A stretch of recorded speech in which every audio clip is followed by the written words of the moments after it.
بسم اللہ الرحمن الرحیم۔ ہر چیز کو اللہ نے بنایا تو اللہ کو کس نے بنایا، اس سوال کا جواب رہیں گا۔ محترم سامعین کرام، یہ سوال اکثر مستشرقین یا ملحدین کرتے ہیں، لیکن بعض ہمارے مسلم بھائی بھی ان کو کسی نے سوال کرنے کی وجہ سے کرتے ہیں۔ تو بہرحال بات لمبی کیے بغیر دیکھیے، ہر چیز کے پہچاننے کے آلات علامات الگ ہوتے ہیں۔ ایک چھوٹی سی مثال دیتا ہوں۔ گائے میں اور انسان میں کیا فرق ہے؟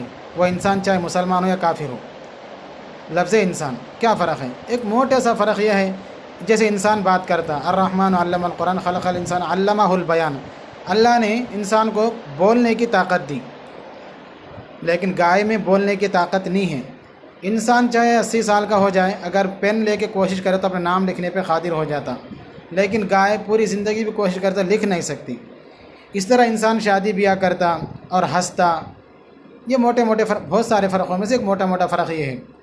تو یہ چیزیں گائے میں نہیں پائی جاتی، تو ایک موٹا سا فرق ہے ہم میں اور گائے میں۔ ویسے تو لوگ کہتے ہیں کہ گائے جو ہے نا گھاس کھاتی، ہم نہیں کھاتے۔ وہ جو گائے جو پالک کے پتے کھاتے وہ پتے ہم بھی تو کھاتے ہیں۔ تو بہرحال موٹا فرق ہے۔ تو اسی طرح ہر چیز کو ناپنے پرکھنے کے آلات الگ ہوتے ہیں۔ جس ترازو میں سونے کو تولتے ہیں، اسی ترازو میں لوہے کو نہیں تولا جاتا، اس کا ترازو الگ ہے، اس کو ناپنے پرکھنے کا، سونے کو تولنے کا الگ ہے۔ جس ترازو میں یا جس چیز سے پانی کو ناپتے، اس سے ہوا کو نہیں ناپ سکتے۔ ہر ایک کو پہچاننے کے آلات الگ ہوتے ہیں۔ تو اسی طرح مخلوق کے صفات الگ ہیں، خالق کے صفات الگ ہیں۔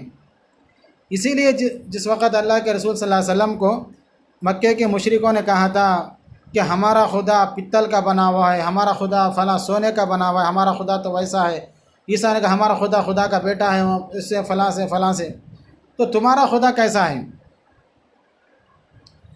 تو اللہ تعالیٰ نے اس کا جواب دیا، قل هو اللہ احد اللہ الصمد لم یلد ولم یولد۔ اللہ بے نیاز ہے، وہ ایک ہے اور بے نیاز ہے۔ لم یلد، اور اللہ اسے کہتے ہیں خالق وہ ہوتا ہے وہ کسی سے پیدا نہیں ہو، ولم یولد، اور نہ اس سے کوئی پیدا ہوتے۔ یعنی اللہ خالق گاڈ اسے کہتے ہیں جو کسی سے پیدا ہوتا نہیں اور اس سے کوئی پیدا بھی نہیں ہوتا، یعنی وہ کسی کے ذریعے دنیا میں یا وجود میں نہیں آیا۔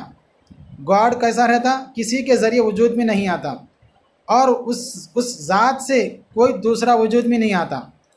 جیسے میں ہوں تو میرا کوئی باپ ہونا ضروری ہے، اگر میرا بیٹا ہے تو میں اس کا باپ ہوں۔ تو اللہ کے لیے ایسا نہیں ہے۔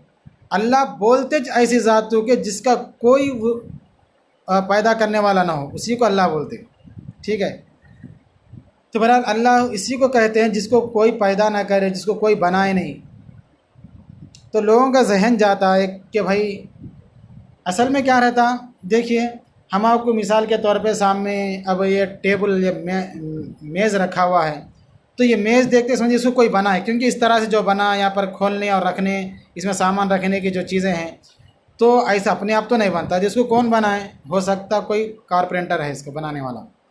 اچھا، تو وہاں تک کیوں سمجھ میں آیا کہ یہ بنی ہوئی چیز دکھ رہی، ٹھیک، لیکن اللہ کو ہم دیکھے نہیں، تو دیکھتے تو کہتے کہ یہ نہیں۔ اب جب اللہ کو دیکھیں گے ہم جنت میں جا کے، تو جب یہ سوال نہیں آئیں گا کہ اللہ کو کس نے بنایا، کیونکہ وہاں دیکھنے میں پورے سوالات ختم ہو جائیں گے۔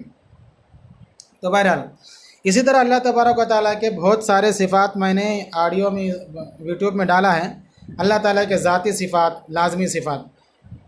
ویڈیو لمبی کرے بغیر مختصر یہ ہے کہ گاڈ کی صفات یہ ہیں کہ اس کے کوئی ماں باپ نہیں ہوتے، وہ کسی کے اولاد نہیں ہوتا، نہ اس سے کوئی اولاد ہوتے۔ یہی بات ہندو دھرم کی کتابوں میں، ویدوں میں بھی لکھی ہوئی ہے، بائبل میں بھی، اور قرآن کریم بہت تفصیل کے ساتھ لکھی ہوئی ہے۔ اللہ تعالیٰ کے ذاتی صفات الگ ہے، لازمی صفات الگ ہے، اور بہت سارے صفات اللہ تعالیٰ بیان کرے۔ ذاتی صفات کیا ہے اللہ تبارک و تعالیٰ کے؟ اللہ تعالیٰ کھاتا نہیں، کھلاتا ہے لیکن کھاتا نہیں، وَهُوَ يُطْعِمُ وَلَا يُطْعَمُ۔ اللہ ہر ایک کو کھلاتا ہے مگر کھاتا نہیں۔ اللہ تعالیٰ کو اونگ نہیں آتی، نیند نہیں آتی، یہ صفات ہے اللہ تعالیٰ کی۔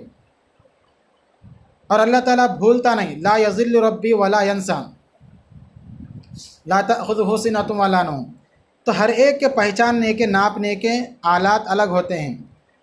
تو ہوا کو ناپنے کے آلات الگ ہوتے ہیں، تو وہ حساب سمجھتے ہیں کہ ہوا اس میں اتنی ہے، اتنی تیز ہوا چل رہی، تو موسمیات والے بتاتے نا اتنی رفتار سے جو ہے نا ہوا چل رہی، لہٰذا گھروں میں محفوظ رہیں، اس طرح سے جو بھی ہے۔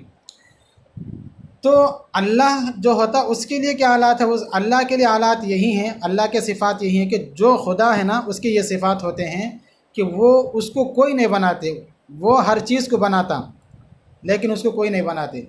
جو اپنے آپ زندہ ہے اس کو کہتے ہیں الحی، اسی لیے اللہ تعالیٰ قرآن میں فرمایا اللہ لا الہ الا هو الحی القیوم، الا ہوا الحی القیوم۔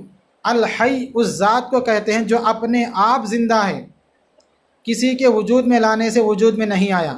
اللہ واجب الوجودی متصف بصفات الکمالی منزہ عن کل ما لا یلیق بشأن من شؤونہ الجلیلی۔ اللہ وہ ذات ہے جو اپنے آپ زندہ ہے، الحی القیوم، اور تمام کائنات کو اپنے صفت قیوم کی وجہ سے قیام کیا، ان کو قائم رکھا ہے۔ تو بہرحال تو جس کے بھی ذہن میں اللہ کے رسول سے بھی جب یہ سوال ہوا، اللہ کے رسول نے فرمایا جب یہ بات ذہن میں آ جائے کہ اللہ کو کس نے بنایا تو لا حول پڑھو، یہ شیطانی وسوسہ ہے۔ کیوں؟ خالق کی خاص صفت ہے ہی یہ کہ اللہ کوئی نہیں بناتا، اسی کو خدا کہتے ہیں جس کو کوئی بنا نہیں تھا، کوئی نہیں بناتا، وہ ہر ایک کو اپنی قدرت سے بنایا ہے۔ تو امید ہے کہ بات سمجھ میں آئیں گی۔ اف اللہ شک فاطر السماوات والارض، کیا اس اللہ کے بارے میں تمہیں شک ہے جو زمین آسمانوں کو بنایا؟ هل اتى على الانسان حين من الدهر لم يكن شيئا مذكورا، دیکھیے جب کچھ بھی نہیں تھا تو اللہ تھا، هو الاول والآخر، سب سے پہلے اللہ ہی ہے، اس سے پہلے کوئی چیز نہیں ہے۔ بھائی ایک ہے، دیکھیے 10 ہے تو 10 سے پہلے کیا 9 ہے، 9 سے پہلے 8 ہے، 7 ہے، 6 ہے، 5 ہے، 4 ہے، 3 2 1، ایک سے پہلے کیا ہے، ایک سے پہلے کوئی صفر رہیں گا، اس کا کوئی اعتبار نہیں رہیں گا۔ ایک مثال دے رہا ہوں۔ تو اسی طرح هو الاول، الاول وہ ایسا اول اس سے پہلے کچھ بھی نہیں ہے، تو هو الاول والآخر، تو ایسے اسی کو اللہ اسی کو کہتے ہیں کہ جس سے پہلے کچھ بھی نہ ہو اور جو ہر ایک کو پیدا کرتا ہو، اس کو کوئی پیدا نہیں کرتے، اسی کو اللہ کہتے ہیں۔ اللہ کو بھی اگر کوئی پیدا کرے پھر وہ اللہ نہیں ہے، وہ مخلوق ہے، خالق نہیں ہوتا۔ جس کے بھی ذہن میں بات آ رہی، خلاصتاً بات یہ ہے خالق کی علامت یہ ہے کہ اس کو کوئی پیدا کرے اور اس کے اندر تغیر تبدل ہوتا ہے۔ مخلوق لا حول، نہیں بات غلط ہو گئی، مخلوق کی علامت یہ ہے کہ اس کو کوئی پیدا کرے اور اس کے اندر تغیرات ہوتے ہیں، تبدیلیاں آتے ہیں۔ جیسے انسان ہے، انسان کو اللہ نے پیدا کرا، انسان مخلوق ہے، پیدا کرنے والا خالق اللہ ہے، گاڈ ہے، تو انسان کے اندر تغیرات ہوتے ہیں۔ کیوں؟ ہم مخلوق ہونے کی وجہ سے۔ بچپنا تھا، بچپنے سے پہلے ماں کے پیٹ میں تھے، پھر بچپنا، پھر جوانی، پھر بڑھاپا، پھر خبر کے پھر معاملات، اس طرح سے۔ موسم ہے، یہ کائنات ہے، یہ مخلوق ہے، تو اس کے اندر تبدیلیاں، کبھی گرما، کبھی سرما، کبھی بارش، کبھی ہوا، کبھی دھوپ، کبھی چھاؤں، اس طرح سے۔ تو ہر مخلوق میں تغیر، تبدل، تنزل لازمی ہے۔ ہر انسان تھکتے ہے، ہر چیز تھک جاتی ہے، لیکن اللہ کی ذات کبھی تھکتی نہیں اور کبھی اس کے اندر کوئی تغیر و تبدل نہیں آتا۔ اسی کو لا تأخذہ سنۃ ولا نوم، وہ کبھی تھکتا نہیں، کبھی سوتا نہیں، کبھی اونگ بھی نہیں آتی۔ تو خلاصتاً بات یہ ہے کہ اللہ تبارک و تعالیٰ کی ذات مبارک اس ذات کو کہتے ہیں گاڈ، جو ہر چیز کو اس نے پیدا کیا، صرف اسی نے پیدا کیا، اس کو کسی نے بھی نہیں پیدا کیا، اسی کو خدا کہتے ہیں۔ سمجھانے کے لیے بہت ساری چیزیں ہیں۔ ایک دہریہ تھا، اس نے ایک عالم سے بحث کرتے کرتے کہا بھائی کیسے ہوتا ہے آسمان تو ایسے ہی خود بخود بن گیا، اس کو کسی نے نہیں بنایا، اس طرح سے بات کہی۔ تو اس عالم نے بات کرتے کرتے اس دہریے نے ایک درخت سے پھل توڑا، آم تھا یا جام تھا، جو بھی تھا، توڑ لیا۔ اس عالم نے کہا، اس توڑ کر اس دہریے نے کہا دیکھیے یہ پھل میں اپنے اختیار سے توڑا، اس میں اللہ کا کیا ہے اس میں؟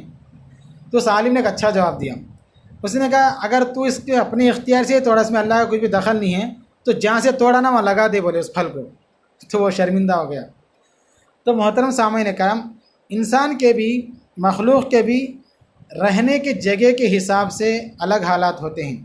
انسان چاہے وہ نبی ہو یا ولی ہو یا پیر، کون سا بھی کتنی بڑی ذات کا ہو، جب دنیا میں رہتا ہے تو اس کو کھانے اور پینے کی بھوک لگتی، اس کو کھانے کی ضرورت ہوتی، کھانا نہیں کھایا تو پھر اس کی بقا نہیں رہتی، ایک مدت تک برداشت کر سکتا ہے لیکن پھر بہرحال تو جب کھانا کھائیں گا تو پھر اس کو قضاء حاجت کا تقاضا ہوگا، پانی پئیں گا تو پھر پیشاب کا تقاضا رہیں گا، لیکن یہی انسان جب جنت میں چلا جائیں گا تو پھر اس کو وہاں پر قضاء حاجت کی ضرورت نہیں پڑیں گی، حالانکہ انسان وہی ہے لیکن جگہ تبدیل ہو گئی، تو وہاں پر کیا ہوا، حالات بدل گئے، حکم بدل گیا۔ تو بہرحال ہر جگہ یہاں کا ہم سوچ کے خالی یہاں تو ایسا ہو رہا تو پھر اللہ کو کیسا ہو رہا ہوں گا، ہم آپ کو پیدا کریں نو ماں باپ کو نو پیدا کرے، ان کو اللہ پیدا کرے، اللہ کون پیدا کرے، ایسا نہیں رہتا، ہر ایک کے لیے ہمارے حساب سے سوچنے کا نہیں رہتا، اللہ کے لیے جو الفاظ استعمال ہوتے ہیں وہ بہت دیکھ سمجھ کے استعمال کرنا، کیونکہ ایمان کا خطرہ رہتا، اسی لیے اللہ کو کوئی پیدا نہیں کرے، ہر چیز کو اللہ ہی نے پیدا کرا مطلب اپنی قدرت سے بنایا، پیدا کرا مطلب اپنی ذات سے نکالا نہیں۔ اس میں ایک اور مسئلہ بھی حل کر لیں، اللہ وحدہ لا شریک ہے، اللہ نہ کسی کی اولاد ہے، نہ اللہ سے کوئی اولاد ہے، اور اللہ ہر اعتبار سے شراکت سے پاک ہے، وحدہ لا شریک، وہ ایک ہے، شراکت سے پارٹنرشپ سے پاک ہے وہ۔ ہمارے مسلمان ہندوؤں کا غیروں کا تو چھوڑو، مسلمان کہلانے والے، نبی کا اللہ رسول کا کلمہ پڑھنے والے بھی کہتے ہیں اللہ کی ذات ہر ذرے میں ہے، یہ اس سے بڑا شرک دنیا میں نہیں ہے، یہ اللہ تعالیٰ کی ذات میں شراکت ہے۔ اگر کوئی بندہ خالی تصور کر کے مندر کے سامنے ٹھہر کے اس کی عبادت کرے تو مشرک ہے۔ مکہ کے مشرکوں کا جرم کیا تھا، ما نعبدهم الا ليقربونا الى الله زلفا، ہم ان بتوں کی عبادت صرف اس لیے کرتے ہیں تاکہ یہ ہم کو اللہ سے قریب کریں، یہ اللہ ہے بول کے نہیں، یہ زمین آسمان بنائے بول کے نہیں، ٹھیک ہے، صرف قرب کی وجہ سے کرتے ہیں، تو اللہ ان کو مشرک اور جہنمی قرار دیا۔ وہ اللہ کو یہ بت میں نہیں مانے، خالی بولے ہم قریب کرتے۔ آج کیا بول رہے ہیں، کلمہ بھی پڑھ رہے ہیں، اللہ اس پتھر میں، جس ذرے میں ہے، اس گھنٹی بیل میں بھی ہے، ہر ذرے میں، ہر ایک ذرے میں، ہر پتے میں، ہر ذرے میں اللہ ہے۔ بھائی کب سے ہے اللہ تعالیٰ ہر ذرے میں، زمین و آسمان تو اللہ تعالیٰ بعد میں بنائے، اللہ کا وجود تو اول ہے، لیسا قبل شیء، اس سے پہلے کوئی چیز نہیں تھی، اس نے جب چاہا تو بنایا، هل اتى على الانسان حين من الدهر، انسان کا تو کوئی نام و نشان نہیں تھا،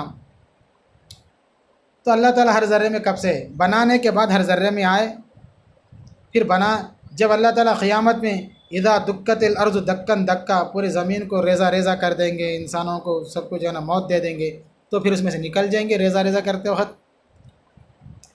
تو وحدہ لا شریک کا مطلب صحیح یہی ہے، اللہ کے ذات میں اور صفات میں کسی کو شریک نہ کریں، ولیس حالا ولا محلا، نہ اللہ کی ذات کسی مخلوق میں شریک ہے، نہ کوئی مخلوق اللہ کی ذات میں شراکت کرتی ہے، پارٹنر رکھتی ہے۔ اللہ تبارک و تعالیٰ کی ذات ہر اعتبار سے، ذات کے اعتبار سے، صفات کے اعتبار سے، ہر اعتبار سے پاک ہے، منزہ ہے، انزہ اللہ تنزیہا، میں اللہ کے ہر اعتبار سے پاکی بیان کرتا ہوں، اللہ تعالیٰ کسی بھی اعتبار سے کسی چیز میں بھی شراکت نہیں رکھتے۔ اب اس بندے کی مرضی جو اللہ تعالیٰ ہر ذرے میں شریک ہے بولتا، یا خیر الگ مسئلے بھی۔ تو بہرحال اللہ تبارک و تعالیٰ کو کسی نے پیدا نہیں کیا، اگر پیدا کیا تو اللہ نہیں بولتے، جیسا کہ ہندوؤں کا مسئلہ رہتا، ہمارے رام کو ان کی ماں نے ایودھیا میں جنا تو ہم رام مندر بنانا چاہ رہے ہیں، ہنومان کو وہ اس نے جانا زمین سے پیدا ہوا، جیسے جھاڑ پیدا تو زمین پیدا کری تو زمین کا وہ حساب سے خدا ہو گیا۔ تو جتنے بھی چیزیں پیدا ہو رہی مر جا رہی، یہ سب مخلوق ہے۔